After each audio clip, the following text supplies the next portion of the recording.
Thank you, Chairman Keeble, Chairman McCaffrey, members of the Commission. My name is Tim Duffy. I'm the Executive Director of the Rhode Island Association of School Committees, and I'm also part of the coalition that's pushing for a constitutional convention, Renew RI. I'm here specifically today to talk about the education article. Last year, we formed a coalition with a number of groups to examine the constitutional language in Article 12. One of the earlier speakers have alluded to the 1995 Supreme Court ruling, and I did have an opportunity to pass out, I believe it's in this manila folder, the Supreme Court decision in 1995 involving Bruce Sunland. And on page 16 of that decision, the court essentially, in overturning Justice Thomas Needham's ruling, Justice Needham and the Superior Court had ruled that in a suit brought by Pawtucket and Woonsocket, that the way the state distributed education funding did in fact discriminate against students and violated not only the concept of Article 12, but also Article 1 as it relates to equal protection. The state Supreme Court reversed that and essentially said the plain language and history of Article 12 dictate that such a conclusion is clearly wrong. The Education Clause confers no such right, nor does it guarantee an equal, adequate, and meaningful education. That prompted the coalition of groups to suggest changes to Article 12, and we proposed legislation that was introduced by Senator Picard from Woonsocket and Representative Mary Duffy Messier from Pawtucket, who were those two communities were part of the original suit back in 1995. Since then, we've had those communities again file a petition to the courts. They ended up in front of the Supreme Court this past year. That's decision is also in front of you, Woonsocket versus Lincoln Chafee.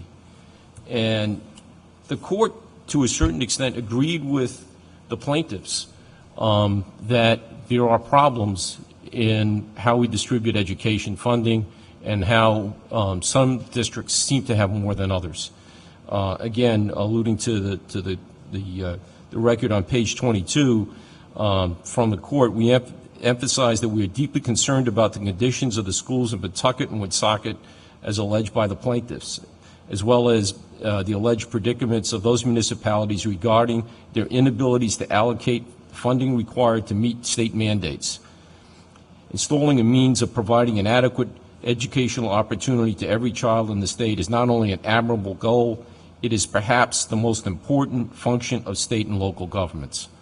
But, and there's always a but, the court went on to say, we however are not, we however are not the branch of government that the framers charged with implementing a system of education. The plaintiff's complaint is more appropriately addressed by the General Assembly, which has been charged with the power and the duty to address those concerns. And they upheld the Sunland decision from 1995. Our concern is that going forward, a question of equity and a question of the financing available to fund education. As the chair pointed out, the esteemed House and Senate Finance Committees will come back with an estimate as to how much the convention will cost on Tuesday, but they've already done their homework relative to the out years in terms of the budget shortfalls that we expect to see. And by the fiscal 2018 budget cycle, the estimated gap between revenues and expenditures is in excess of $420 million. And we'll probably see those numbers revised in October when the Revenue Estimating Conference comes into play.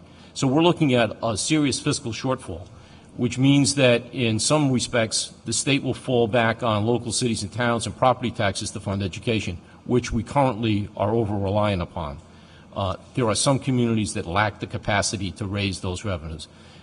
Those communities like Pawtucket and Woonsocket, the statewide average, they're thousands of dollars below the statewide average in per pupil expenditures already, even with a funding formula that's designed to bring them into equality.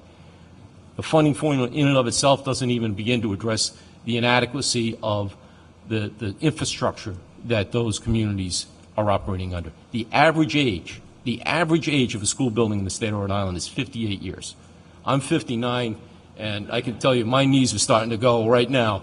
So the average age is 58 years. There are school facilities that predate the First World War that school districts are still relying upon, that they paste together and don't have adequate facilities. And those are mostly in the urban areas and some of the rural areas in the state. So I think it's critically important that a constitutional convention be convened to address the question of education, Article 12, aside from the funding, aside from the question of whether or not there are enough resources for students in this state.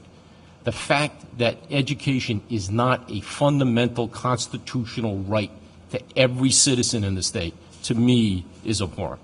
And I strongly suggest that a CONCON is the proper venue. Absent the legislature putting it on the ballot, the CONCON would be a proper venue for that to occur. I'd be more than happy to answer any questions of the committee. Any questions for Mr. Duffy?